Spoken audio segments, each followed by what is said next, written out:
I'm worried I'm going to be a part of a murder-suicide while I'm over here. It's not good. I mean, once it's figured out, it's figured out, and it's good to go. We can do all kinds of shit, but damn, am I sick of messing with it every day. And then getting it to work and then having it not work at the last second. It's just And then my car. Worst time for shit like that to happen. And I got to go pick up another car today, drive my ass all the way to North Oklahoma City. Are you going to take that one up there? Yeah, I mean, are they going to, like, are they fixing it, though?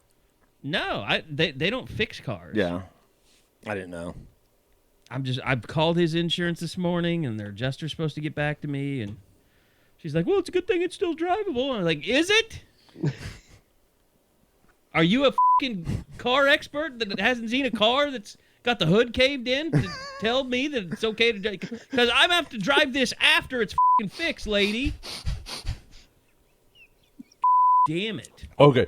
We're ruining really good stuff here. It's all being recorded. I mean, I'm recording it every bit, like I always do. Good. I'm really sorry that it's going this way for you, but shit, it's funny. Oh, God. I mean, like, I am on the verge of just melting down. I get it. Yeah, yesterday sounds like it was just a horse shit day. Every day's a horse shit day. for it to end like it did, though, is just... They've been begging me to go pick up the keys to the shop, to the office for like a week now. I'm just... And they just Carey, installed a new garage door yesterday, and... Like, the contractor is begging, like, I have this check that I have to take, and because when you get a check from the mortgage company, it's like $10,000, you have to take it to your bank. They put their name on it, too. So I have to go down there and get them to sign it. And then I have to drive it to Duncan because they won't take a check that big through a credit union service center, which is my own fault for having a bank in Duncan. I haven't even deposited my paycheck this month yet. You need to take a me day. I have like $2 in my account, probably. I haven't even checked. You gotta stop. I don't want to laugh because you're having a shit time. Jesus, it's not funny, dude. It's bad. And on top of that, friends' moms are dying. I mean, just damn this. Am I in hell? Like, God. Yeah, you are welcome. Like, I have this theory that I actually die. Like, when you die, you don't remember that you died. You just end up in this existence where shit goes wrong constantly, and God is just up there laughing like, yep, you're in hell. Like, there's not a devil and there's no fire. You just live this existence where everything goes wrong all the time. Covering OU football. And you for laughing. I'm not laughing. You're a medium. News team, assemble!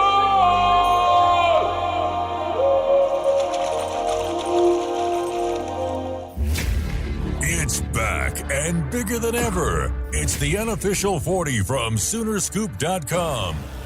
Now, here's the entire Sooner Scoop crew. Carey, Josh, Eddie, and Bob.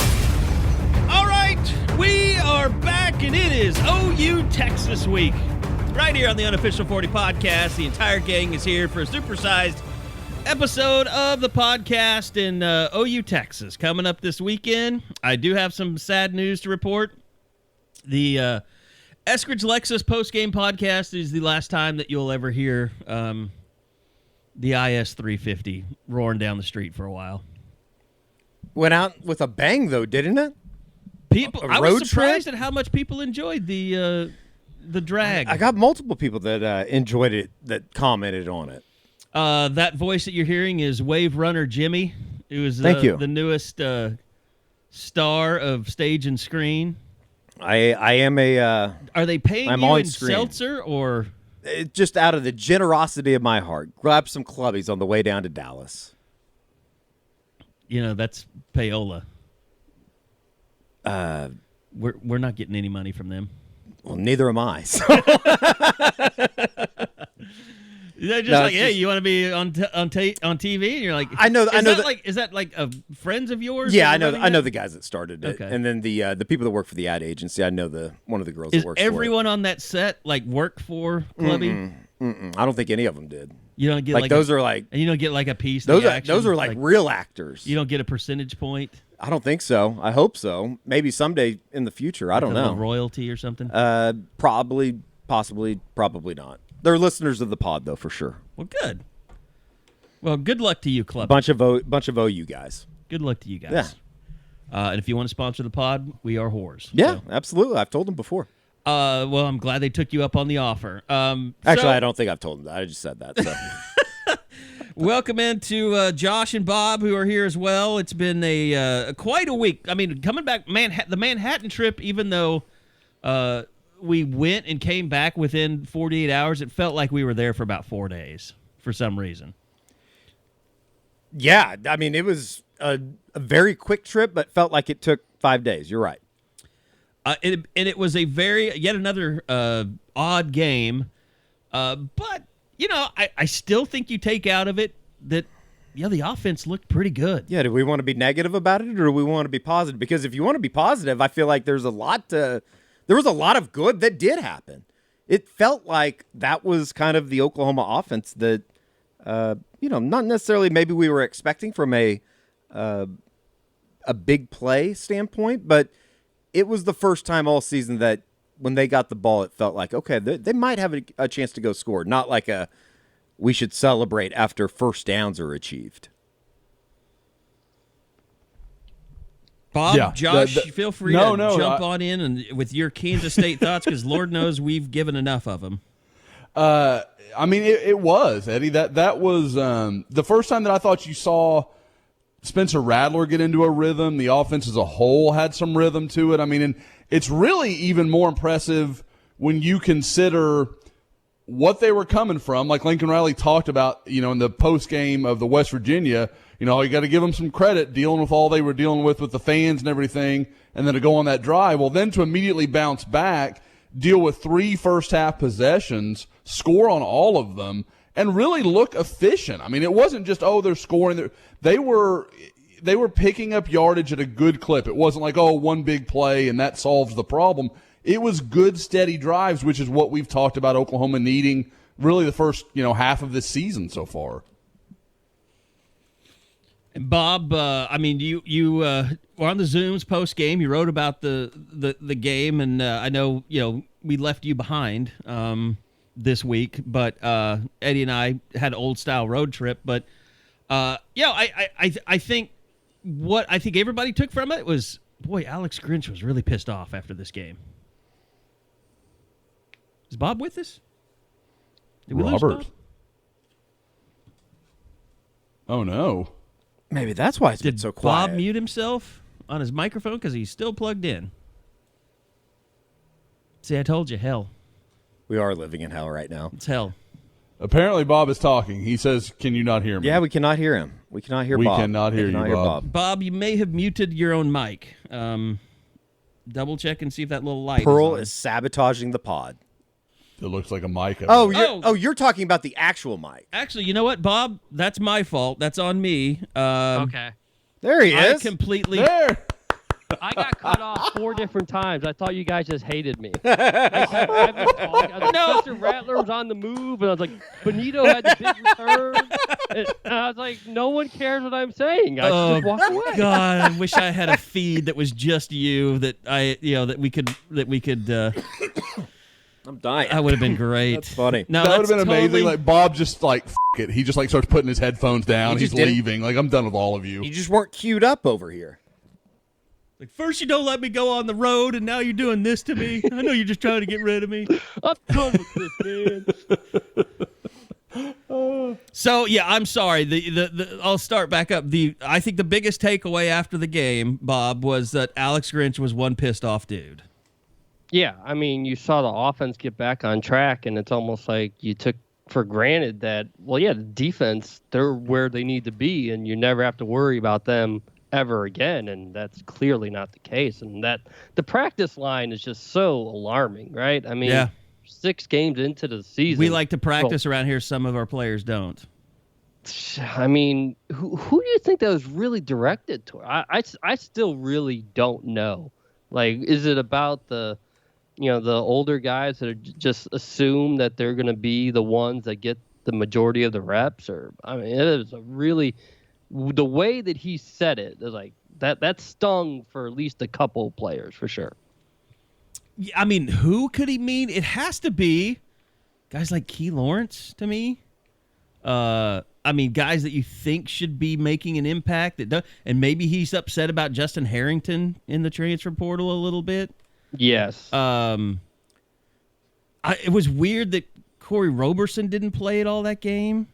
Like, maybe he got dinged up, so maybe it wasn't that weird.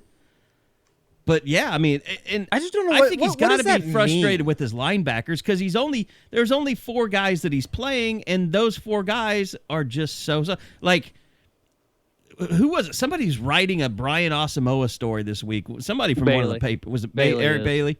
Grinch did not care. Yeah, he's like, what did he say? He said, well, I only go a week at a time right now or something like basically saying he stunk. He wasn't good enough this week for me to talk about week by week evaluation, I believe is the phrase that Alex Grinch used. Which, I mean, Josh, you're breaking it all down. How bad is the linebacker play in your eyes?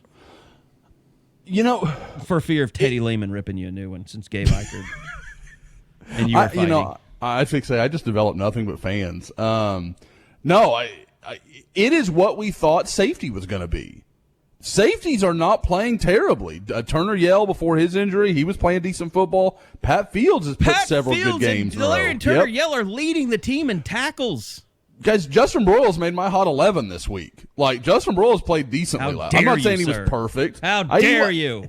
He wasn't perfect, but what was I going to do? Like, the offensive line was okay. Wasn't great. There was nobody you could take there. So, I mean, there's going to be some guys that, probably when the team is rolling like we expected it to be, maybe don't make the list, but he did. It wasn't bad. But linebacker is just, I mean, you talk about any of it, the crossing routes, the deep middle, like even just, even when it's not confusing with all the crossers. But I mean, watching Texas, and I've gotten under the hood coming, it probably should come up about the same time the pod actually runs, but Texas is going to throw motion after motion. They are going to move around a ton, and they do it anyway. It's not something they're throwing in to kind of seize on Oklahoma's problems. Yeah, this is something they do a lot. So you're going to see a ton of it, and it'll be interesting to see how guys cope with it. Also, I guess we could get into the conversation of if Oklahoma's going to have an extra linebacker this week. Well, and the thing that Grinch seemed to be so pissed off about more than anything was just Deuce Vaughn. I mean, he specifically said, I know it looks like on national TV that we had no plan to account for Deuce Vaughn, but I can assure you that was not the case. That is a laugh-out-loud funny moment in a press conference. Like, I was listening to the Zoom, which is beyond me why we're still doing Zoom, but it was a laugh-out-loud. Like, I audibly laughed at that moment. He was pissed. Yeah. That's the maddest I've ever seen him after the game. I told you about the guy that was like, I don't know if it was his brother or who that was like talking to him coming up back up the ramp. Mm-hmm. And he was just like, you could just tell he's like, I'm not listening to anything this guy's saying. Yeah. I'm so pissed off right now. Which, look, with the way Kansas State felt like they could go for it at any moment's notice, like they just weren't scared. No. And I'll be curious to see what Texas does. But all of a sudden, you now look at this defense like they can't get guys off the field. You couldn't get off the field against Kansas State. Now you're getting ready to play the best running back in the country, possibly. They haven't been able to get off the field in a lot of these games. That's, when Lincoln says, it's been weird with the possessions. Part of that has been the long your fault, drives for the opponent. Nebraska had like OU. 14. West Virginia had 17. Yep. I can't remember what Kansas State's first drive was. Well, not the first drive, but they had a 19-play drive. Almost that went. I think it was 19-8-49 off the clock. Kansas State did. It gets bad when a team gets like a 10-yard penalty and they still end up picking up the first down. That's when you know shit's gone wrong. That was like the biggest concerning moment for me out of last week's performance in Manhattan was it wasn't like they were converting 4th and 3s. It was 3rd and 14, 4th and 16s. Yeah. Like, I just don't know how that happens. That was 2018 Texas. Yeah. Yeah, Is what absolutely. that felt like, where they just kept converting those unbelievable third downs. I will say, though, it's like that's the first time that the tackling issue has become a problem. And I say issue. That was the first time it had become an issue this season last week. And, I wouldn't expect it to carry over to the Cotton Bowl. Like, I don't know how you don't make tackles down there. It's kind of like the 2018 thing with OU. It's like, where did that come from? How do you go into a game flat? Yeah. Like, it shouldn't happen. The thing is, it's to the point now where you're like, and with Delarian Turner-Gill, it's just kind of a given. He's been one of the best players on defense. Like, you need him back. You need Jalen Redmond back. You need Danny Stutzman back. I mean, I think they'll get 2 of the 3 this week. We'll I see. do too. Sounds like Stutzman. I think DTY and Stutzman are both guys that you can probably rule out Woody and Jalen Redmond, right? Yes. Or at least I feel like you can. Yeah. And I mean, we'll have to see though. I mean, what starters have already quit the team this week as well? Forget about that. Well, did Isaiah Coe ever come back in the game? He didn't, but I will say that he was running up and down the sidelines, gingerly, albeit. But it wasn't like the way that they brought him off the field. Dylan Buckingham looked at me. He's like, "That's Achilles, isn't it?" And I was like, "I don't know. It didn't look good." But he was running up and down the sidelines. I don't think if he had, just a terrible season-ending injury, he would have been able to do that. So. I mean, that's the thing. It's like, By the way, I'm joking about starters quitting. I know. Just for everybody out there. Well, and that's the thing. It's like people hear like, oh, there was a player-only meeting. They have those every week. Yeah. Literally have those every week. And I'm like a lot of the people on the board. I would be upset or like worried if the reaction was the opposite. Nobody gave a damn. I will say maybe there was some. I gave a rundown to Isaiah this week about the show, and I mentioned Grumpy Grinch. He's like, "Yeah, maybe we should stay away from that." So there's a little bit of sensitivity there towards the things that Grinch said, I think, and the way the players are handling it. But like Isaiah is a very mature guy, and he's. You know this, Josh. I mean, he didn't come from the Jinx and the Union school. Like, he came from real coaching. Like, he came from people that weren't afraid to tell him, you suck today. Not scared to be motherfucked. Yeah. Now, we've got a few listeners in that Jinx area. There's a few guys, and they're not afraid to mother F somebody. No. I'm not. But I know what I'm just saying, what you he's mean. not from the football factory. No. Where he and I don't think his coaches are there anymore, right? At Tulsa Memorial. No, and honestly, I think with Isaiah, I think maybe that's some of why he is so good, because Isaiah was never the can't miss guy. Yeah, like that really. His senior year, it kind of all came together, and he became an Army All-American. I think it was still the Army All-American at that point. And he had done all that, but there wasn't this like, oh, this guy's a Rivals 100 4-star guy like that. That wasn't who he was. He was a 4-star, but it was like, wow, there's somebody like that at Tulsa Memorial. Yeah, 100%, 100%. And trust me, he lives. His entire mantra is basically, I'm going to show everybody that thought I couldn't do this. Like he lives life through that lens, like not like. Look at me, I'm really good. It's more like I'm trying to prove everybody wrong. I'm just glad I don't have to be on his list. I feel like a lot of these guys end up being like, screw you, Josh, you're one of them. I'm like, no, I was a buyer early. So, I mean, you come out of that, now you go into Texas, and like you said, Eddie, you brought it up, Bijan Robinson. maybe you weren't worried about him a year ago. This year, he's a totally different concern. I tweeted it Saturday morning, and this is like halfway to, I think Bijan had already had like 100 on the ground by the time we got up to Manhattan. But it's like how Tom Herman only gave him the ball 7 times last year at the Cotton Bowl is beyond me. Like, and he is what by what far, were they doing? If you look at Big 12 stats and stuff, he's quite a ways ahead of everybody else in like total offense. Yeah, the one like thing he's scored more than Gabe Burkich has this year. The one thing that scares me, and if I'm OU, is the fact that like if there's anybody that has figured out a way to use him, it's Steve Sarkisian, and it's not just turning around and giving him the ball. It's like they are going to find different ways to get him the ball, and if I'm Texas, I'm attacking the OU linebackers until they literally stop it. And Bob, I thought it was interesting this week. Alex Grinch kind of elevated Bijan Robinson. He put him in the class with some of the best that you've seen in college football.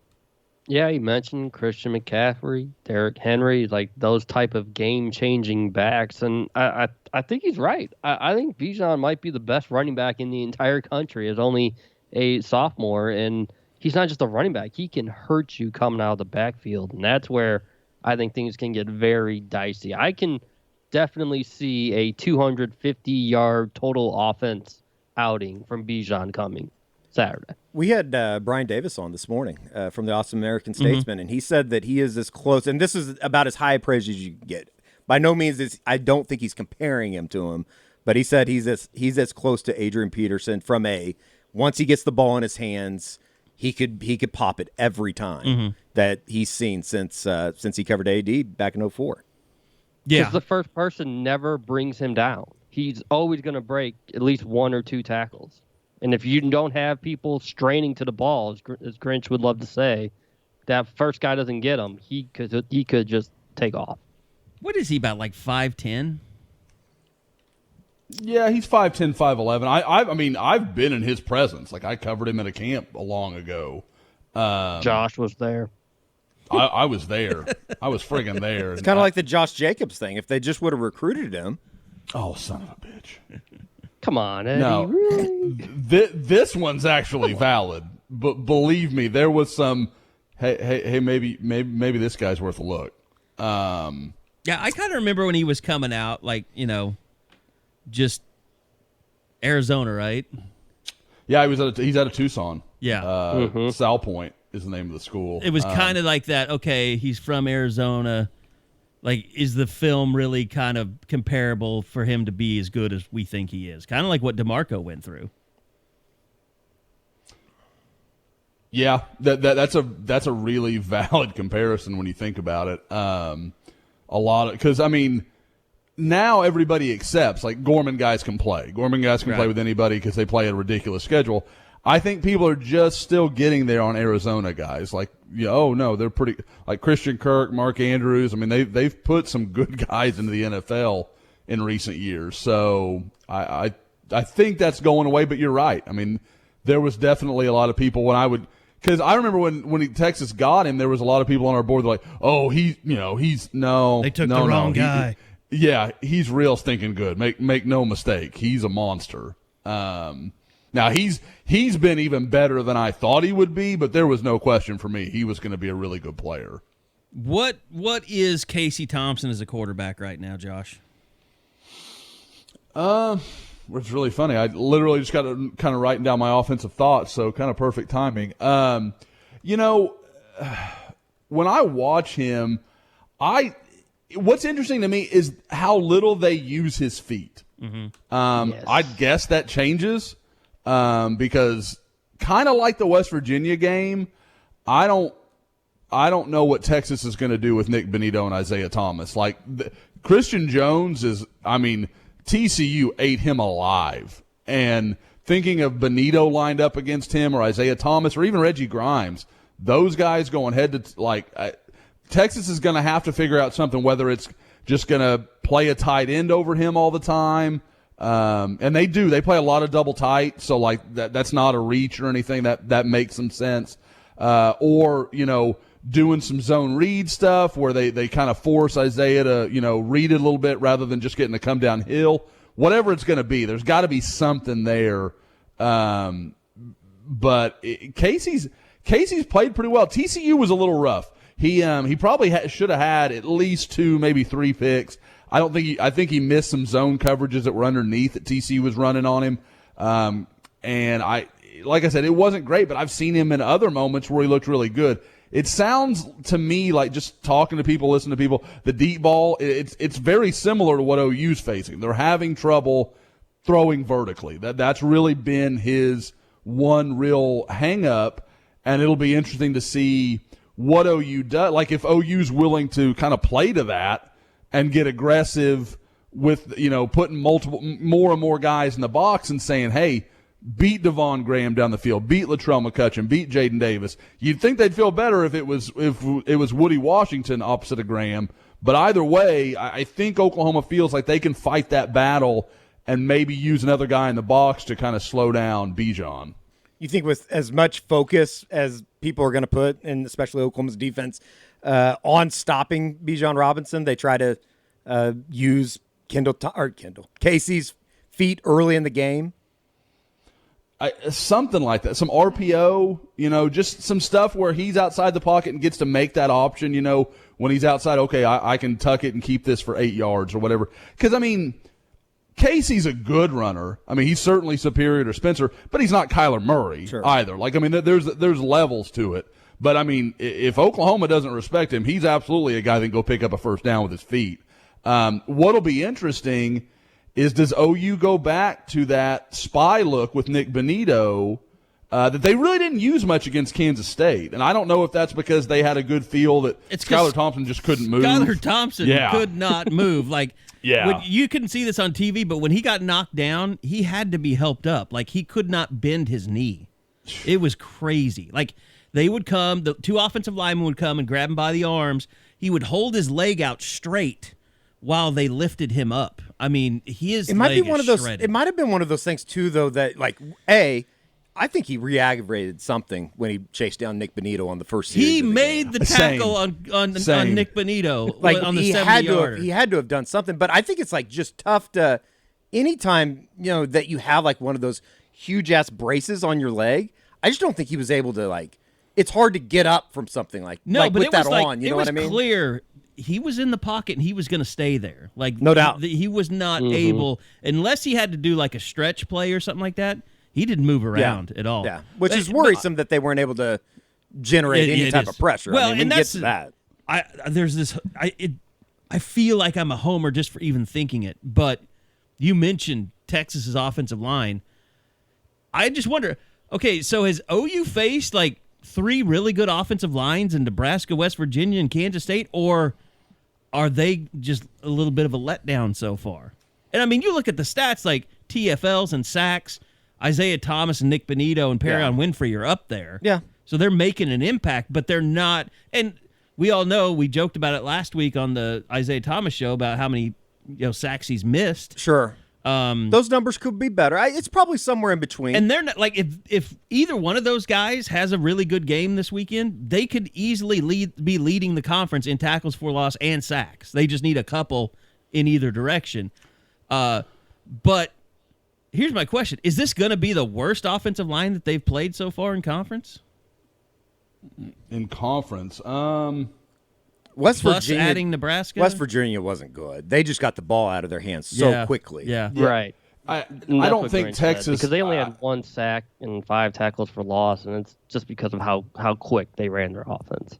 The way West Virginia played that game, literally the only way they could have won it is going exactly the way it went. It had to go almost perfectly for them, and it almost did. Because the way it was going to be tough to sustain drives, throwing 3-4 yard passes all day, every day. Couldn't get your run game going. I would say West Virginia's was worse, but it was harder to see. Now, as far as Oklahoma's defensive line, they were disappointing against Kansas State. I don't think there's any way you can argue it. They just weren't creating the same pressure. Like we said, Skylar Thompson could hardly move, and he didn't really have to. No. But other than that, I feel like they've created a lot of pressure through most of the season. So, maybe I'm wrong on that. I'd be interested to see some of the what does Bill Conley call them? Havoc plays, stuff Sure. like that, just where they're creating problems. I'd be interested to see what that looks like. But, I feel like they've been pretty good. 2 out of 5 games, though. Like, we're giving them a pass for West Virginia because of the game plan. But then if you're disappointed in Kansas State, you only have 3 other games to pick from. I mean, there's one guy to me that and has one's been Western Carolina. There's one guy to me on that defensive line that hasn't been what we thought, and that's Perrion Winfrey. I don't think he has, and somebody brought this up on the board the other day. Statistically, he's been great. Yeah, no, I think he leads the team in tackles for loss. I think he's been pretty strong. I think he's getting a lot of doubles. Did we just have which it? Comes with playing that position at OU. We just might have had it in our minds, or at least I might have had it in my mind that it was going to be like you look out there and he's just killing people every play, every down, like at the Big 12 against Iowa State last year, where he's just in the backfield constantly. And he still, I guess, in a way, has probably been a lot better than I want to give him credit for. But at the same time, I think that we had this idea, and rotations probably certainly haven't helped that when he's only out there for 30-something snaps. I mean, here's what's crazy is, that line didn't really take off until Ronnie Perkins came back last year. They're a much better line than they were without Ronnie Perkins last year. Like, 100%. 2 to 3 times better. Third on the team in tackles for loss, by the way. Nick Benito leads the team 5.5. Okay. Isaiah Thomas has 4.5, and then Winfrey has 4. Surprisingly, Isaiah Coe has 3, and then you get into Jalen Redmond has 2.5 in only 3 games, and then you got to scroll basically down to the bottom of the list to find any linebacker, which that's the I brought a thing. point of contention on the board this week about. That's the thing I don't think people are talking about. That line has not created the same pressure since Jalen Redmond stopped playing. Sure. They haven't looked the same. And I don't know if that may be my imagination, but I just can't deny that they don't look like they're creating the same pressure without him. No, I think you're onto something, Josh. And you know what I've noticed, too? They haven't really played Isaiah inside as much this year as in years past. It's basically either he or Reggie Grimes on the outside, but Isaiah never was going to be moves to the solution. he never moves to the inside like when Grimes comes into the game.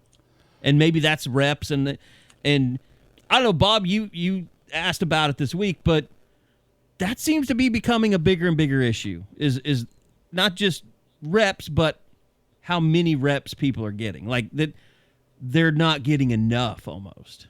And it's weird because this is the weekend they're going to need that rotation. If it's going to be 90, 95 plus in the peak hours of the sun Saturday, they're going to need to make sure they're fresh. But last weekend, it didn't make sense. There's no reason to be rotating as much when it was overcast. It was set 75 degrees. There's no and you had these long drives and OU, scoring out of halftime. Like, there's no reason any of those guys should have been tired, so you didn't have to go to that route. But this weekend, I understand it. I mean, we think about, Obo dragging himself up off the field against Texas, or even Isaiah Thomas had that moment last year, just dragging himself up to get up for one more play.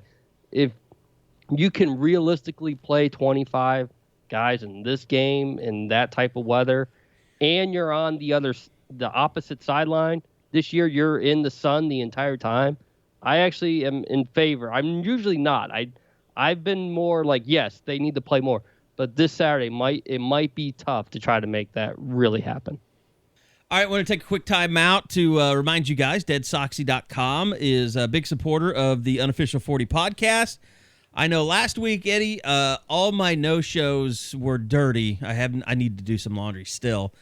And I wore regular, just athletic, white short socks. Mm-hmm. It sucked.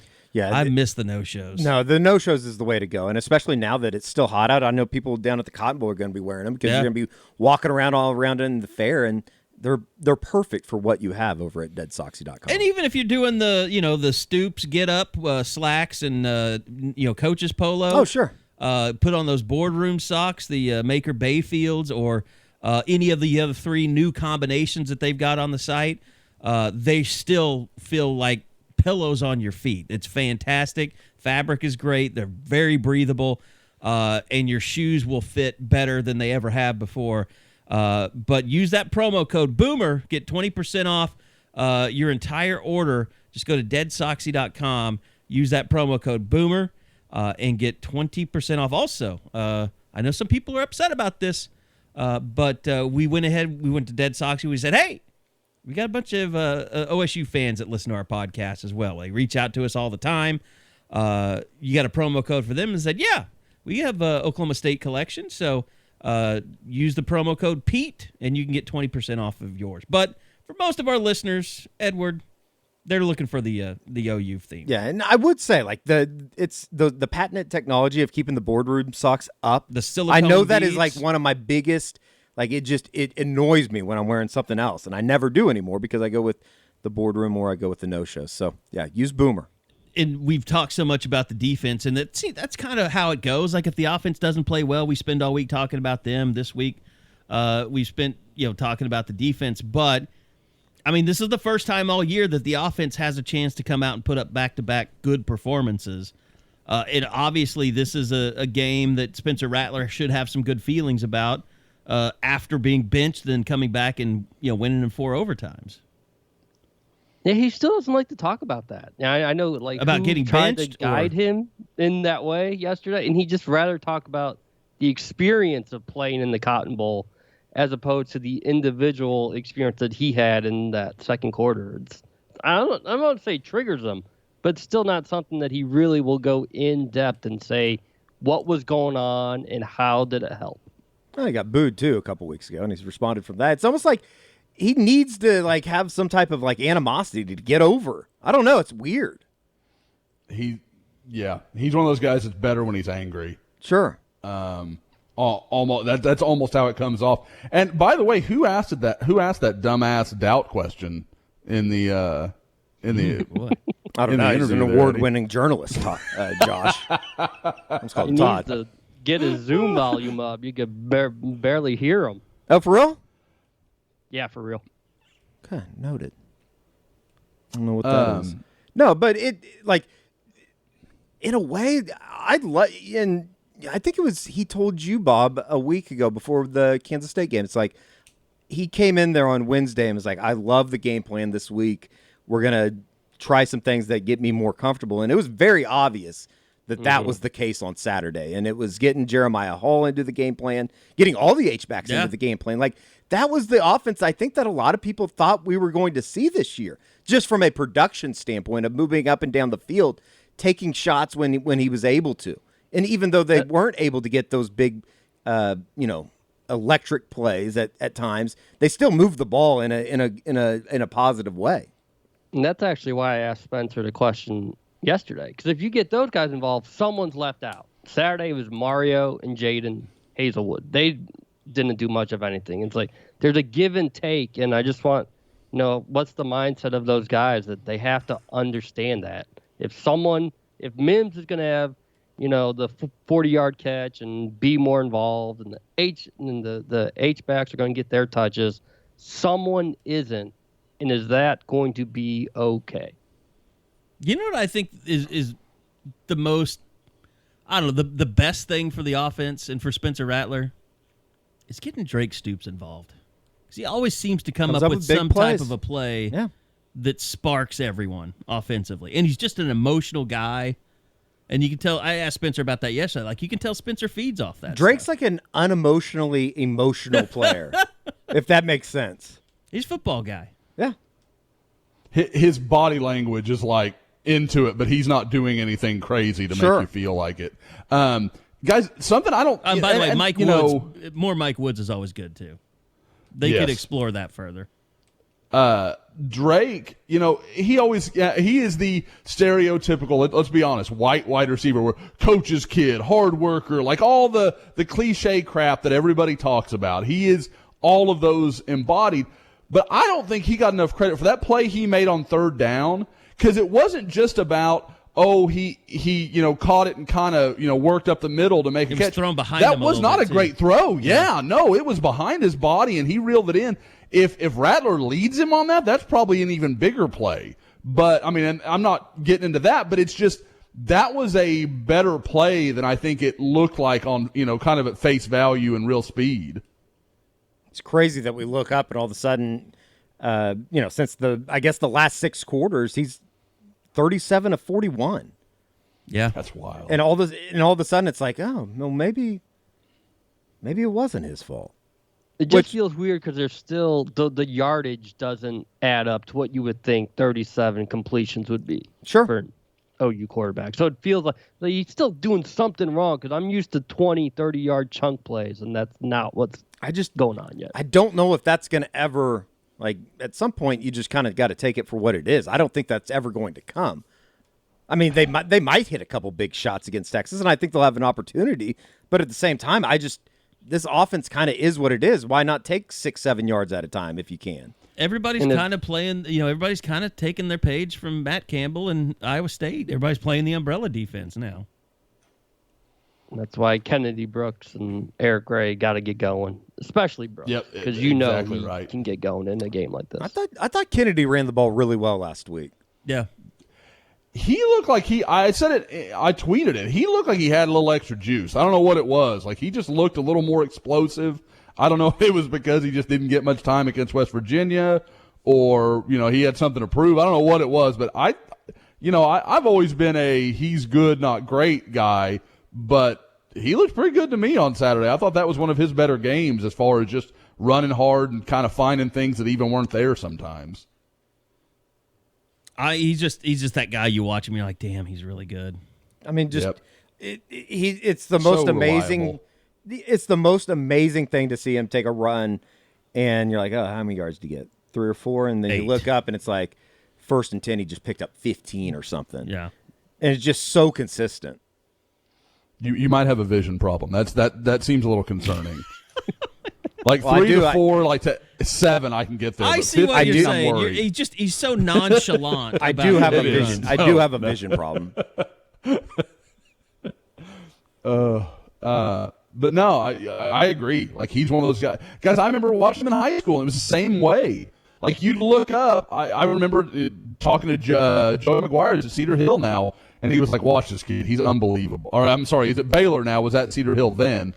And Joey's like, do you like this kid? I'm like, yeah, he's pretty good. And he was like, he's awesome. He's unbelievable. And you'd look up and you thought, oh, yeah, Kennedy had a pretty good night. And you'd look at the stats. It was like 227. You're like, what just happened? You just don't even realize what he's doing while he's doing it.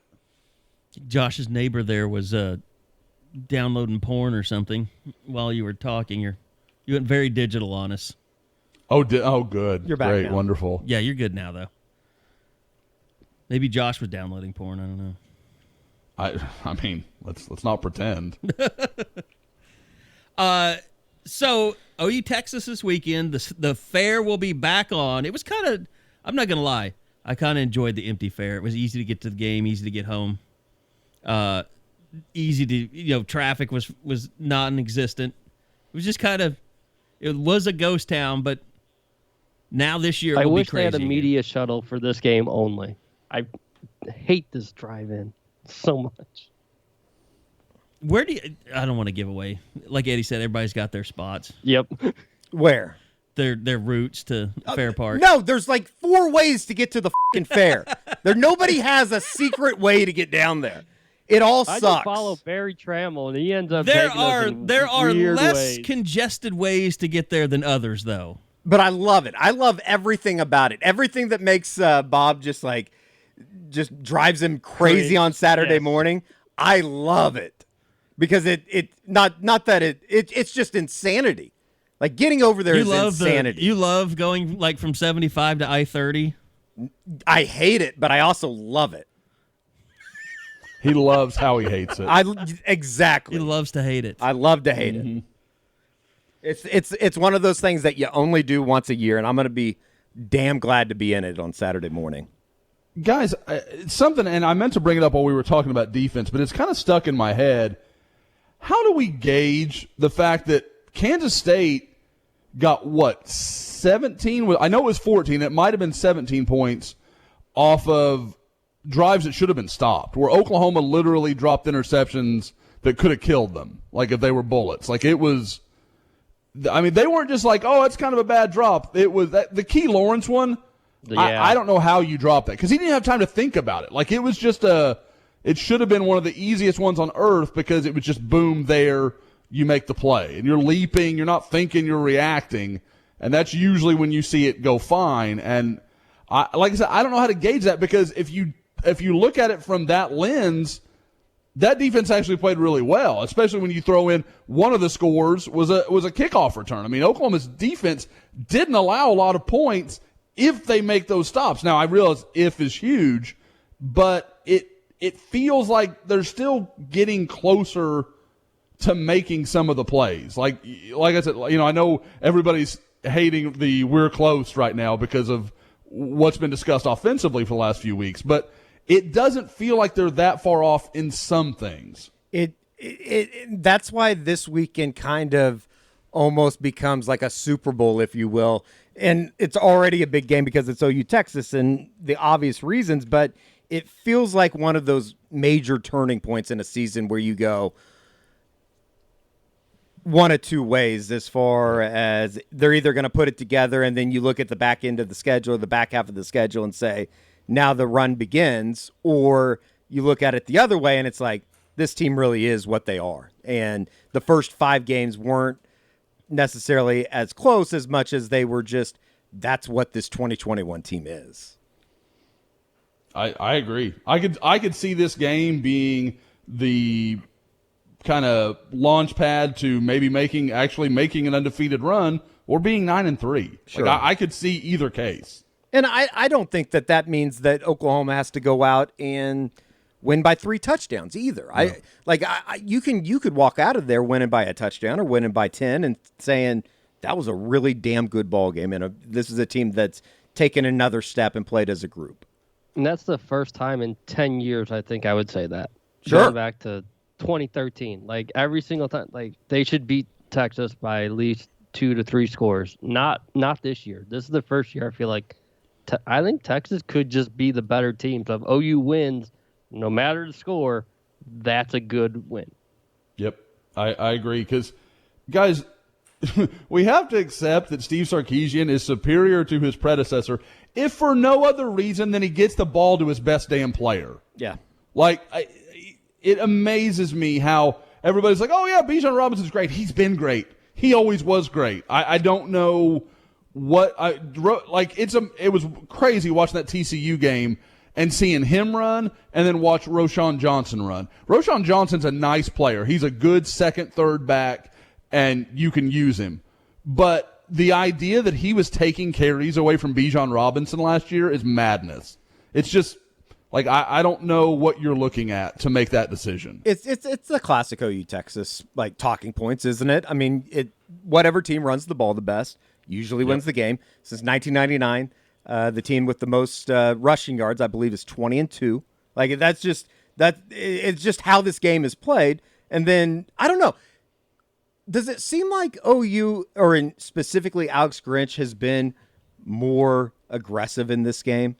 I know Zach Barnett, guy for Football Scoop, tweeted this morning that Oklahoma sacked Sam Ehlinger 15 times in 19 and 20, the last 2 years. Yeah, I thought he was good. I thought they would end his career at one point. I mean, he just got murdered in that game every year. Has it just been guys winning battles up front, or have they brought more pressure in this game? I think that they brought more pressure. Because I think about I don't know why I always think about this, but like the Patrick Fields sack that he had of Ehlinger, I think it was in 19. 19, yeah. It's like, when was the last time they brought a safety down? Well, they brought Broyles last week, but Deuce clipped them. Did he? Yeah. They've had real problems. Impressive. They've had real problems getting home when they send blitzers.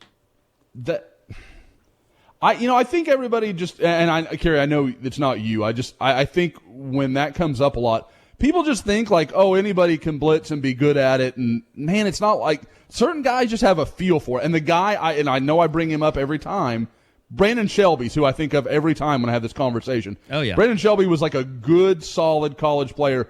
But boy, if you brought that dude on a blitz, he was going to get home. He was really good at it. And I don't know that they have that guy, or at least they haven't found him yet, that is that guy that's really good at coming off the edge and timing it, and understanding how to kind of work that corner, or running in a passing lane or something. I mean, I don't see any guys yet that really have that feel for it. Yeah, I think of Koss Everett. Yeah, the same way. Yeah, he was another good one. You're right. Maybe Billy Bowman could be that guy. He's a little small, but I heard he played last week a little banged up still. I mean, like that was kind of when you look at his dad's tweet. Yeah. And that tackle on third down against Deuce Vaughn, I would have given him a 10% chance of making that play. I thought for sure that was going to go for more. Now, Kansas State gets the fourth down on the next play anyway, but still, that's a sign of that dude, the kind of player he can be. Deuce Vaughn is such a weird player from the perspective that, like, the refs take care of him because he's so tiny.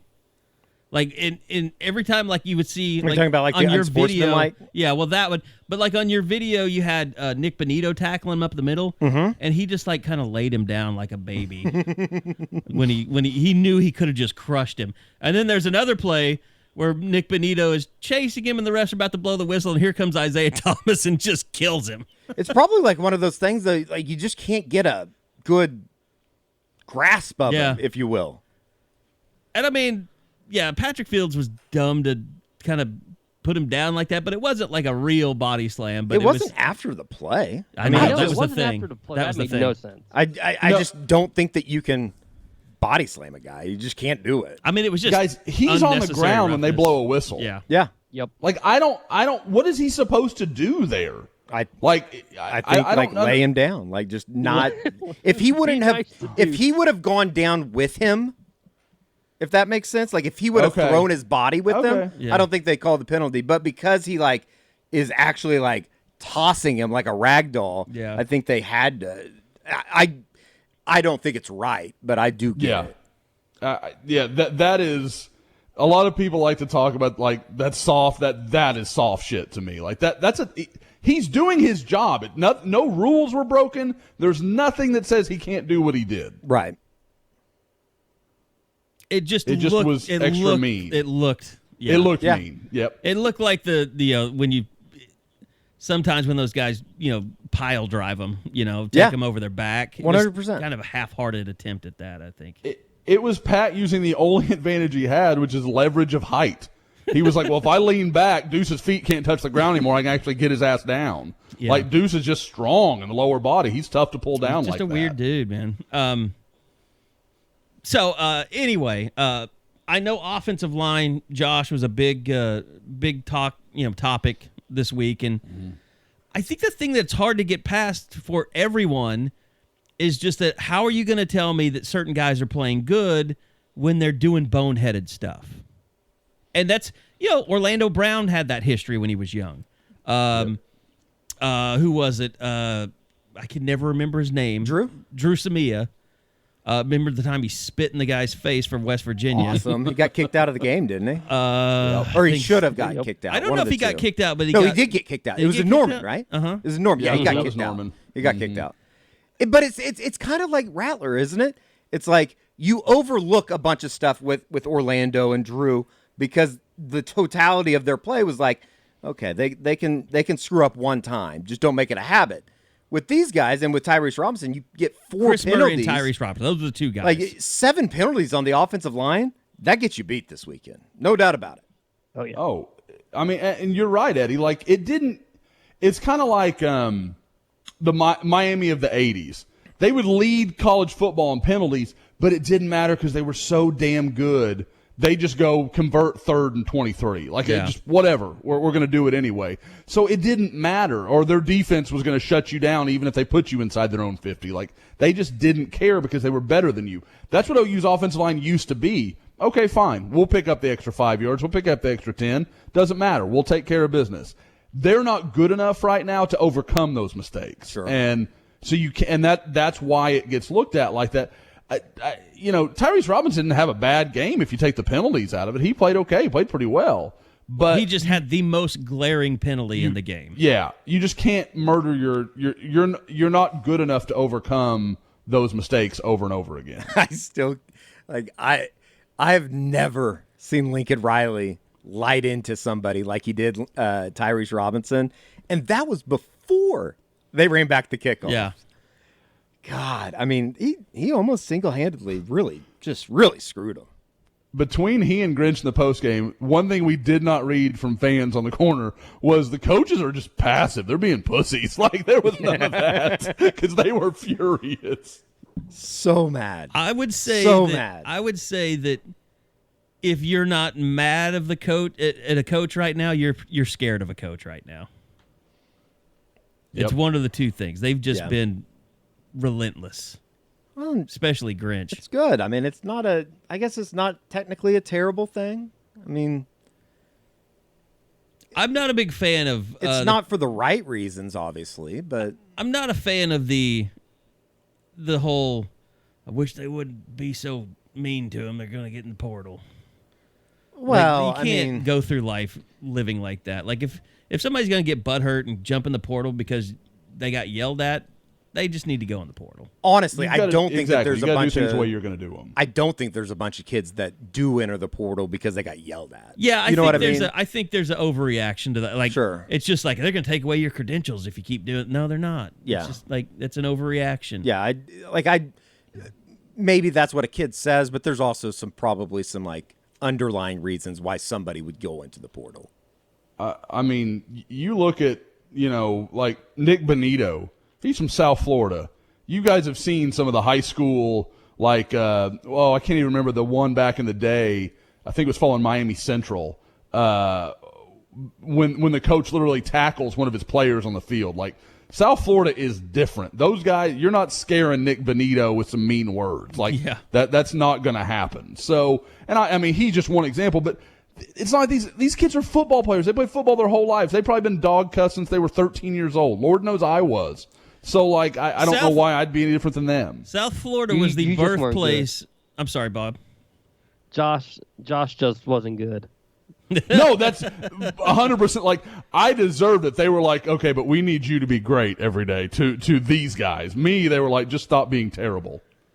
No, I was going to say South Florida, all you really need to know, it's the birthplace of in one-on-ones where when the ball is snapped, one guy just punches the other. Yeah. Those are the best. Those are the best rivals camp videos that come out of the one-on-ones. Oh my God! I mean, the slapping. It's like a Russian slap contest. I mean, but on a football field. I've seen video of Brandon Ennis after a camp, and I obviously saw him after the game I went to earlier this season. He looked worse after the camp than he did after the game, just from the hand fighting Red and the way it gets so. Oh God. Yeah, I mean, if you're a guy that like irritates, like your skin irritates easily, I don't think you could play down there, like, because it's just a slap fight all the time. God, it's ridiculous. I mean, I remember there was, I think it might have been the 5-star or something like early on, and it was, I think it was like, it might have been Eddie's favorite, LJ Moore, but there was a lot of fighting going on in practices. And I remember Brian Peroni like stepped in and tried to break it up, and then they yelled at Brian Peroni. He's like, "It's not your job to tell them what to do." Yep, that's a fine line to walk. Speaking of Florida, dude, you remember the guy that just hauled off and nailed Elias Ricks a couple years ago? Yeah, I remember the kid from Florida. I think he was committed to Florida State at that point. Like, just popped him in the middle of this like friendly camp where it's just like whatever. I guess that was the same camp that Justin Flo took out Zach Evans. Oh my God! I was trying to tell somebody about that story the other day. That was like, maybe it was Isaiah. I can't remember, but because we were talking about Justin Flo not being in the game, and I was like, do you know who Justin Flo is? And like, no. I was like, he's a bad dude. Justin Flo would stab you to win a football game. Yes. Like, I feel, and I love that about him. Like, I mean, I'm not saying anything bad. I think that you want your linebackers to be just a little bit nuts. And that was the thing. Like, Zach Evans was so pissed off. I mean, he knocked him out of camp, but he wouldn't say anything to him. He was scared of him, which I think everyone that's ever been around Justin Flo is scared of. I was scared of Justin Flo. Yeah. And Justin was a junior at that point. Like, that was just like his reputation was already that big. And he was so good. I was like, yeah, OU's never getting that guy because he's a linebacker. And they don't get linebackers. Well, like that was in yesteryear. That was before they got crazy people like Danny Stutzman. Yes. Do you think like they should have like Danny host people and Danny just stares at you until you commit? Like he just terrifies you. That would be pretty sweet if he came out in like the Boz haircut or something this week. And I know people on the board have been talking about that. The people that get mistaken, Danny is an incredibly nice kid. Like very, very nice. His dad's a great dude. They're super good people. But I mean, you can tell watching Danny, he just runs hot, man. He's a little bit crazy.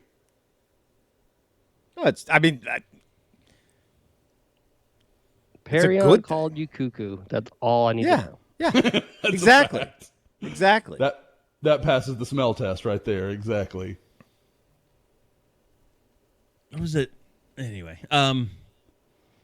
Okay, let's. I know we got to. We're getting a little long here. Recruiting. Let's hit some of that. I know, Josh. Big couple weeks ahead. You took a trip last weekend, and got a couple of big weeks coming up. Yeah. It was a big trip. We'll start with that. Went out to California. Got to see Los Al, which I apparently had missed the memo on the Los Alamitos. I couldn't love that nickname more as being a huge Three Amigos fan as a kid. But you know, sure that's not about Migos? Is it? No, it's Amigos. So it's Los Tres Alamigos. That's what I've been saying. I got a D in Spanish. I can't say any of it. Because it's three friends with the Allah at the. I get those three. Okay, that makes sense now. But Migos is three too. You got Offset. You got. No, don't do this. You're going to impress me if you can do this. Okay, you got. I have known this in the past, but it's been a while. I don't have a clue. Go ahead. There's Offset. There's another one there's one I always forget. I'm gonna give up. Quavo. Oh, he's the most famous. He's the one I would have known. Yeah. The other one and he's the one that's get. married. He was married to Nicki Minaj, right? Yep. Not Nicki. Cardi B. Yeah, Cardi B. Oh, Cardi B. Yeah. Either they might be the same. They person. can't quit each other either. I think they're the same person. And then the third one is Takeoff, right? Takeoff. That's right. Yeah. That's never. sad that I know that. I'd have given myself 50-50 chances the first two. The Takeoff, no way. Never in a million years. Isn't it Guavo, by the way? I thought it was Quavo. Is it those? With a Q. But I mean, I'm not the fact checker for this part of the pod. Bob, get on this. All right. To the job, I mean, the Bob. internet makes everyone an expert, Bob. I was watching something the other day. It was like, there's no mystery left. The internet, like, oh, you want to know something? There it is. There used to be a time where you could just ask somebody a question or and have to wait to get the other answer. People. Exactly. And like you'd see somebody in the shirt of the topic you wanted to know more about, and you'd ask them about it. And that's how you learn things. Now it's just here.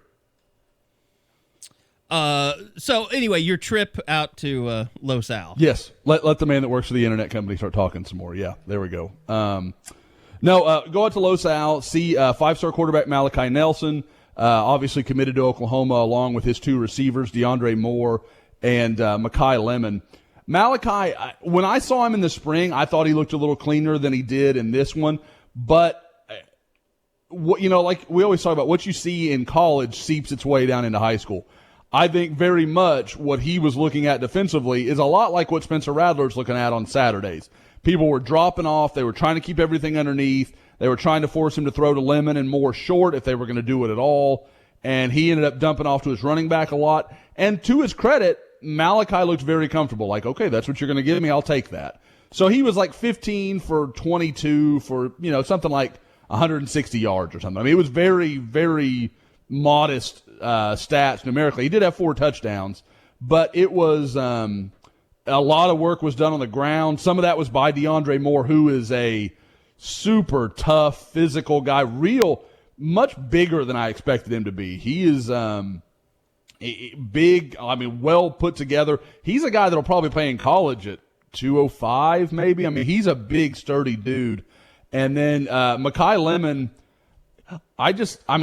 he's just a playmaker. Guy is always around the ball, always doing good things. I still think corner could be his best future. Now, if that happens, I don't know. But talking to some people at Los Al, there was definitely some feeling like if he would buy into that and do that, he could be one of the better corners to come out of Southern California in a while. And, you talk about guys like Eli Ricks and Chris Steele and some of these other big-time corners. That's saying a lot. So, we'll see where that goes. But I think all three of these guys, talking to him after the game, they seem solid with Oklahoma. I thought Mekhi Lemon, if any of the three, kind of left it open-ended. I think he made a comment at the very end of the interview, like, I'm solid with Oklahoma right now, and I think a lot of people responded to that. I think it's fair. I think he's a kid that if USC made the right hire, I think he would listen to what USC had to say, and I know they're still working, still trying to get in the door there. DeAndre Moore and Malachi Nelson, I didn't get anything that didn't sound right. I talked to Malachi's father after the game, and he talked about just, how they really had to – it was almost Malachi came to the fact that OU was going to be the better choice for him than USC before his dad did. And it was dad having to kind of accept, okay, he's going to go far from home. That's okay. But I think Lincoln is the best thing for him. And so I thought that was kind of interesting to hear him talk about that a little bit. Met Malachi's quarterback trainer, all kinds of stuff. So it was a really successful trip. And I feel like I got to know all three guys better. And Eddie and I talked about it. DeAndre Moore, it was my first time to really talk with him in a setting like that. That kid's impressive, man. He has it together, and I think is a guy that just kind of gets how this all works.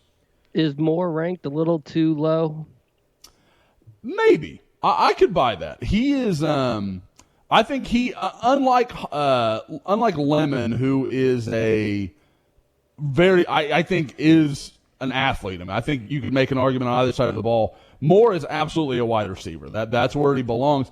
But man, he is a tough runner. Like I said, they were playing him on 4th and 1 and stuff. They were running him between the tackles, and he looked fine with it. He had a touchdown that, of course, I didn't get video of. I thought they were going to run the clock out, and so I'm getting pictures of Malachi and a few other guys, and all of a sudden they throw a little swing pass to DeAndre. I bet he broke 5 tackles on the way to the end zone. It was a really physical and impressive-looking run from a wide receiver. But, yeah, I mean, if you told me he ended up in the top 65, I could buy that. I mean, we've got him at 88, so it's not like it's a huge difference. But, I mean, I would say, if anything, he deserved to go a little bit up more than down. With Malachi, it seems like is it sneaky athletic? Would that be the way to say it? I guess when I say that, it kind of sounds bad, but you don't necessarily, he's not a burner. Like, he's not Caleb Williams size-wise, but I feel like he's still a pretty big kid. He is, and he's one of those guys that is going to get a lot bigger. Sure, because he's taller than his dad's a big dude. Yeah, his dad's a big guy. Dude. Yeah, so, I mean, there's plenty of room to grow into it, to fill out. I would say he's more athletic than he looks, because you're right. He's long arms, long legs. Like, he kind of looks, I mean. He's a little baby giraffe. Yeah, I was going to say, I hate to say this word because it always sounds so bad for an athlete, but he looks a little gangly. I mean, he's just kind of all over the place. I mean, he just is. But he's a better athlete than you think he is. And what I like about him, because people like, with all the Rattler stuff, there's been, well, is he faster than Rattler? I bet in a 40 he'd probably outrun Rattler. I don't think he's as quick as Spencer is. And I don't know that he's got all the little tricks around the pocket. But what I will say is I think he has a better feel. Sure. Like, I felt like there were several times he would feel pressure and kind of float right or float left. He's very good at that. Now, it's the high school level. It moves at a very different speed. I understand that. But I just got the impression that he has a really good clock in his head. Like, okay, I don't have time. I'm going to check down. Like, he just, you didn't see him taking a bunch of bad sacks. They came at him all night, and I think they got him twice. And it just, again, it was, he made good decisions throughout. He had a couple of throws that weren't ideal, but I mean, all in all, I thought it was a solid night for Malachi Nelson. But when you're the number 2 player in the country, everybody expects you to be 35 for 40 for 500 yards every night, and that's just not going to happen, especially with a defense that was just literally built to prevent anything big from happening. The thing that I always forget, and I made this mistake even talking to him when we were out there doing the commitment video, I forget that he's just a junior in high school. Like, he's so far from, like, just think about how much a kid matures, and not to say that he needs to mature, but like just from a physical standpoint, how much you grow from your junior to senior year. It's almost kind of, I don't know, exciting in a way and incredible in another way that he still has that massive summer before you go into your senior year still ahead of him.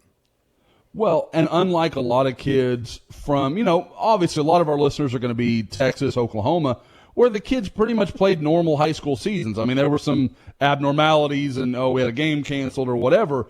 They just nuked their whole fall football season. And then when they came back in the spring, they played like 5 or 6 games, and it wasn't the same level. Like I said, when I was out there in the spring, you could tell it wasn't quite like a normal high school game, because I went to see Raleek Brown for Mater Day, and they gave him like 6 carries, and you could tell. I mean, I talked to Raleek after the game, and they're like, yeah, they're trying to make sure I'll be ready for the fall. They were thinking about the fall already. Like it was almost like a spring practice scenario for them. So he's really basically going through his second actual year of high school football, and his first like true season as a starter. Sure. Now, in the spring, he was Gatorade Player of the Year, all that stuff. So, I mean, it's not like he did poorly, but there's still a lot of learning going on for him. And I think it's interesting that his quarterback trainer has kind of taken a role at Los Al to help him kind of work through some things, kind of work as a position coach.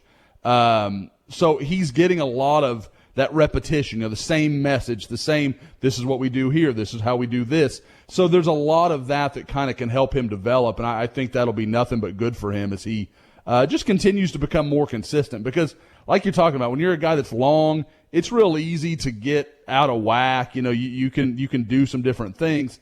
When you have the same guy working with you all the time, I think that can help kind of iron some of that out.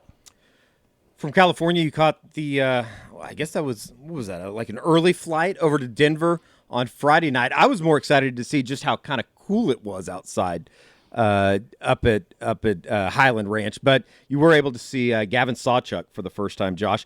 What did you kind of take out of that? It looks, he looks like a very impressive kid. And just from a mannerism standpoint, I know that I think I DM'd this to you, but like going through his interview that you did with him, he reminds me a lot of DeMarco.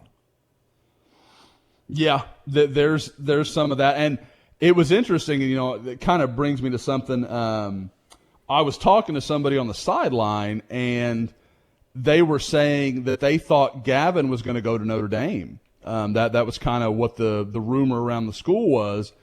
And then he goes, basically, and then I heard who was recruiting him from Oklahoma, and you thought, well, okay, he's going to go there. It was pretty clear talking to everybody that DeMarco Murray, I wouldn't say was the reason that Gavin Sawchuck went to Oklahoma, but is a huge piece of that puzzle. Sure. And really, this guy, he's been there. He knows what to do. He knows how to get me where I want to go, all of those things. And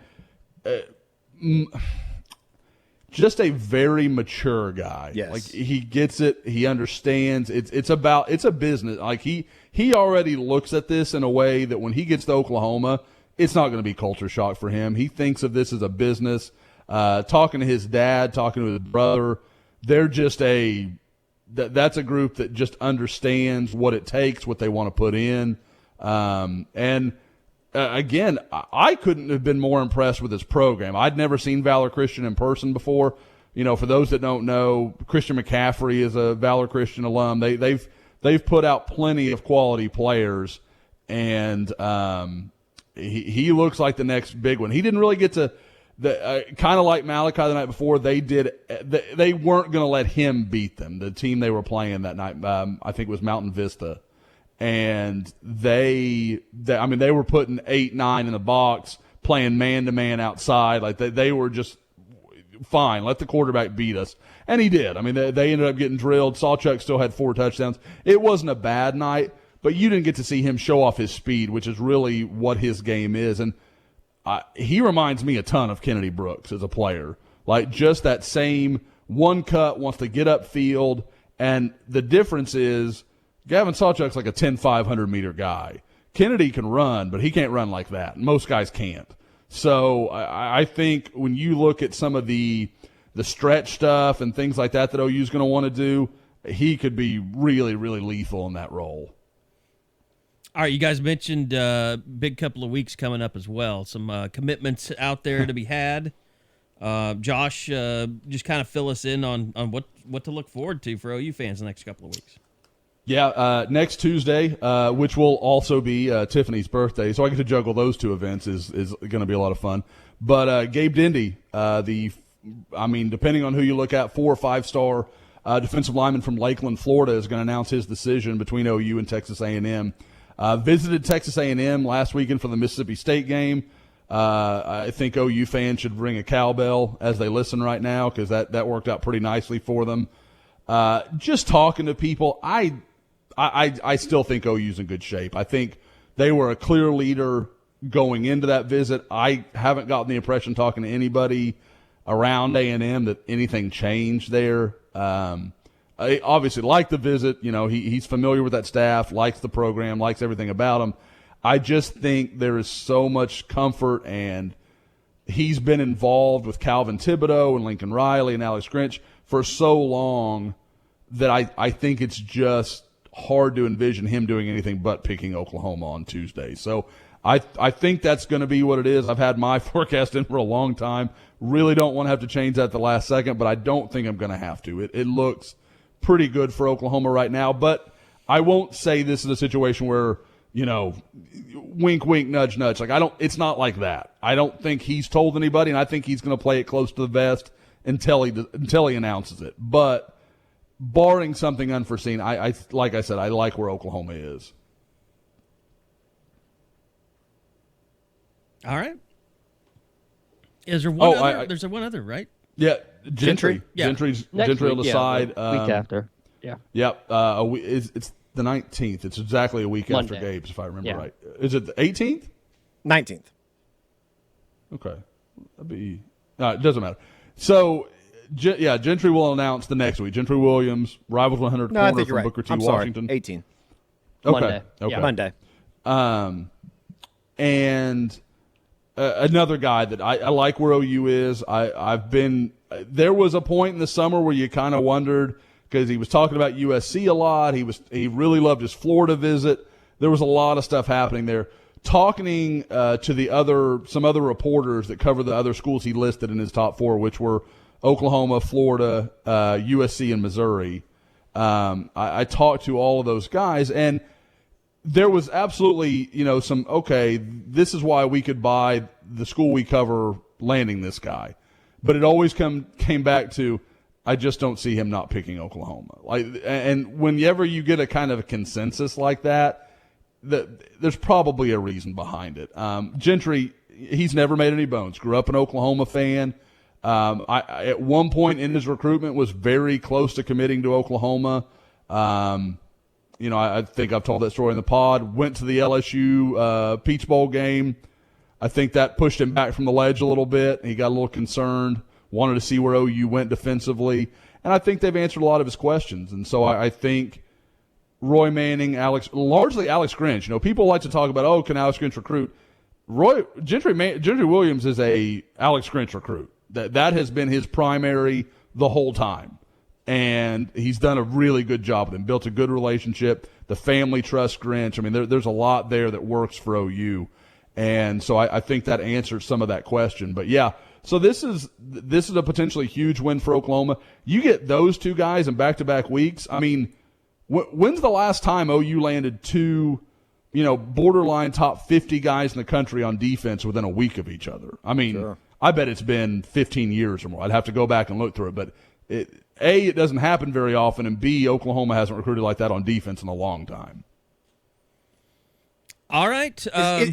This might sound crazy. Like, is it a bigger deal that they're getting the national defensive prospect, or is it a bigger deal that they're finally breaking through and keeping a kid like that in state?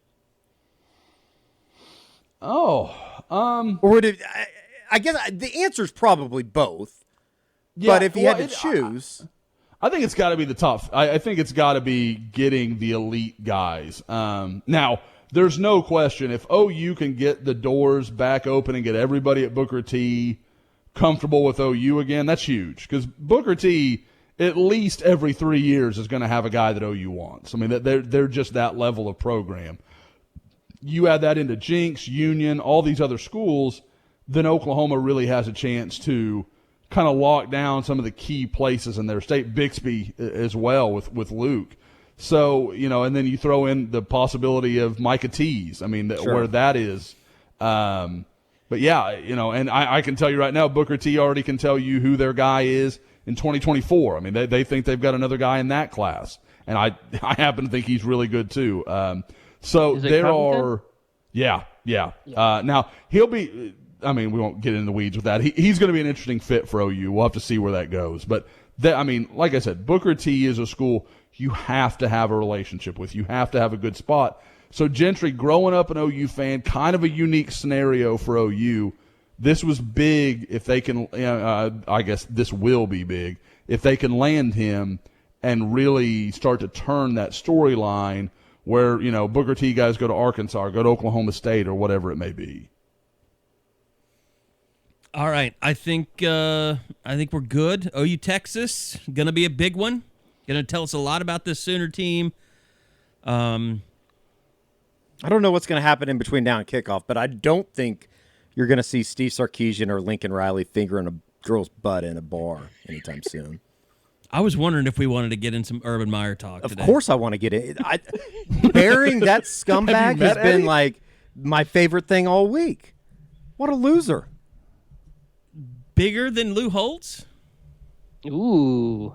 No, because I think Lou Holtz might have dementia. But a bigger scumbag for sure. Yeah. I mean, Lou Holtz never was associated with murderers. Well, I don't know about that. Brian Kelly coaches at Notre Dame, so they're kind of associated that way. I mean, Brian Kelly kills people, but I don't remember Lou Holtz ever killing anyone. Oh, that is true. No, that is true. The Urban Meyer stuff's been great, though, this week. Seeing Marcus Spears bury him, like, every time he's been on television. He really has, excellent. hasn't he? Yeah. I don't know what happened there. Like, there's a backstory for sure. And seeing, like, Mina Kimes, like, basically just laughing every time that they've tried to bring him up. It's been awesome. It is, it's fascinating that this is a guy, and Josh, you want to say hi to Zach Smith while we're at it? My old buddy. Yeah. Yeah, Are you Zach, blocked? I hope you're doing Are you well. blocked, or do you even bother following? Do you even know if you can follow? Don't know. Let's see, Coach Zach Smith. I don't think, to his credit, I don't think he ever blocked me. No, he never blocked me. So credit to him. But yeah, I mean, it's you realize that, like, the whole Zach Smith thing, like, that's just Urban being Urban. Like, he's just surrounding himself with other scumbags. He's just a scumbag. Yeah. No, at the end of the day, that's what it is. I feel like bad for Trevor Lawrence. I know. To be thrown into this situation. That was the lowest blow. Really, you're going to try to throw him under the bus to make you look better? Stop it. Knock it off. Better be careful in Vegas. I mean, based on what we know, who are we more worried about in Vegas? Trevor Lawrence or Urban Meyer? Trevor Lawrence was like, not everybody's like you, Urban. Like, some people can just go to Vegas and have a good time, Doesn't mean that we're going to be, chasing strippers and cocaine. Well, I mean, and speaking of the Zach Smith thing, it's not like Urban Meyer ever had problems ignoring a woman before, so. It's a pretty good line, Josh. Yeah, You get, extra credit for that. Put that in the notebook. But it is fascinating in the cancel culture we live in that he's surviving still. How? Because Sham Khan, or whatever his name is, Sean, didn't fire him. That's how that's the only way he's still surviving. And he might have done it on purpose to get fired. Yeah. Well, there are like those rumors out there that like this is Urban's way of getting out of the Jags job so he can take the USC job. Yeah. I think Big Cat's the first one that started that. It's just beautiful. Like that's so big brain. I love it. Do you think USC could take him in that scenario? Well, and I think that's the retort is USC couldn't because I don't think that the president would. The president of USC.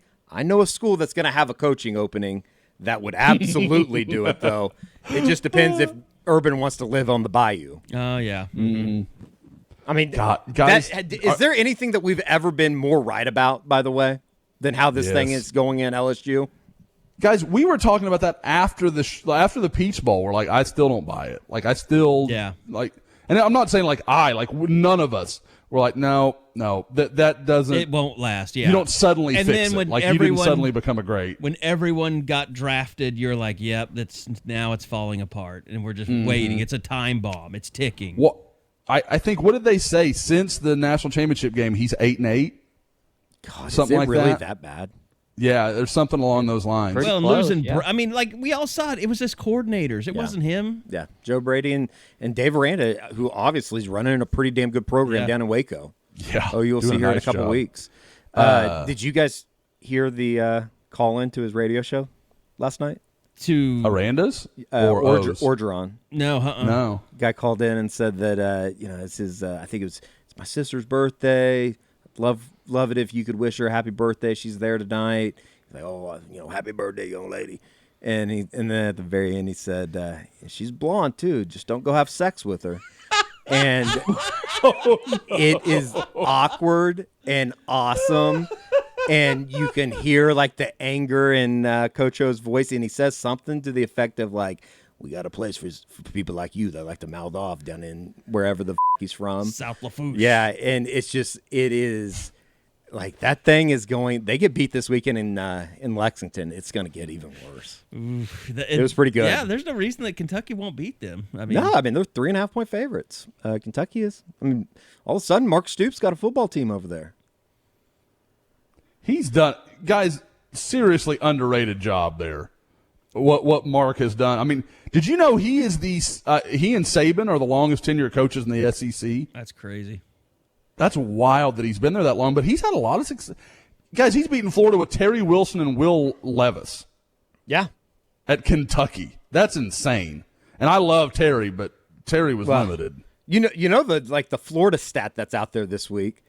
They've lost 5 of their last 6 to FBS opponents, and the only one that they've had is against Tennessee. Because they lost their last 3 last year, beat Tennessee, and they've lost all the other FBS games this year. I remember when that OC job opened up for Kentucky, and Kentucky, who was it, Kale that's name got mentioned, I think, for that? Yep. Yes. And Kentucky people were contacting me about this and that.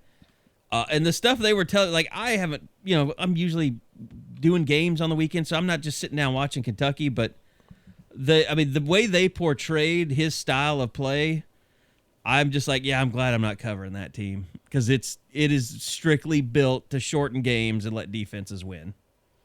He's not interested in having a flashy offense.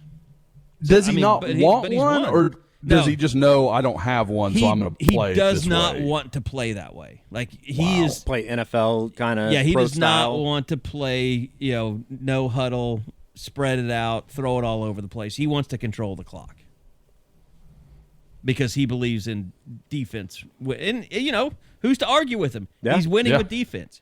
And he's put a lot of defensive guys in the NFL. He has. Sounds familiar with what they're doing here, right? Oh, use defense first. Defense first. It's always been. That's always been. And I'm sure it's built out of probably seeing what happened to Bob, and he opened it up and brought in Mike Leach, and then they started having problems playing defense. And he probably thought, well, if they had in his deepest belief, he believes that you cannot have a great defense if you have a wide open offense. Which there's pretty good evidence to suggest that's true. So, to a point, sure. Yep. But anyway, all right. Well, that's going to do it. Big weekend coming up. We'll be back again next week, and also back this weekend with the Eskridge Lexus post-game podcast, even though I no longer have an Eskridge Lexus that I can drive. Thanks, idiot, and Chick-fil-A line. So that's going to do it. Also, don't get forget some free Chick-fil-A out of this thing. Maybe Chick-fil-A should become a sponsor for this, just to accept their responsibility in this role. Well, they weren't the idiot that plowed into me because he wanted to get into the shorter line. But If they didn't provide 2 lines, wouldn't happen. I could have gone in the other line. I'll never pull in behind a jacked up Jeep again. Oh, don't blame yourself. You can't blame yourself for that. Was it like watching it in slow motion, Yeah, Carey? it was. Like, were you, and I was, because what happened was, we were doing stuff. Isaiah and I were doing stuff, and so we got done at like 9:30, and so I was like, I haven't eaten yet tonight, so let me go get something to eat. And you guys were texting me like, what's going on? How did it go? This and that. And I'm trying to tell you guys, so I'm actively sitting there tweeting, and I just look up, and here's a guy coming right at me. Did he just not? He just simply didn't see Didn't know that I was just back. didn't see because it. I sit down so low in the IS, and he's in the jacked up thing, and he couldn't see me at all. Just didn't see you. And he backed up like there's no reason to worry about anything behind me, and it f***ed my car up. I mean, like the hood is caved in. Yeah. Because he just rode on top of my car for a while. I mean, honestly, you're lucky that he didn't try and go further. Well, he couldn't because it stopped him. I mean, Yeah, but it was, it's not fun. it's not the best thing to have happen to you ever, but even I will 9:30 of OU Texas on a send Wednesday. a shout out to Ed Eskridge, though. He is hooking me up with a car to drive this weekend. So thanks, Ed, for saving my butt once again. It's always these Eds, man, saving people's lives. Eds are good people. Also, thanks to Dead Soxy. Continue supporting them. They continue to support us. So, Absolutely. all right, guys, that's going to do it. We'll be back again next week for another edition of the Unofficial 40 Podcast from Soonerscoop.com.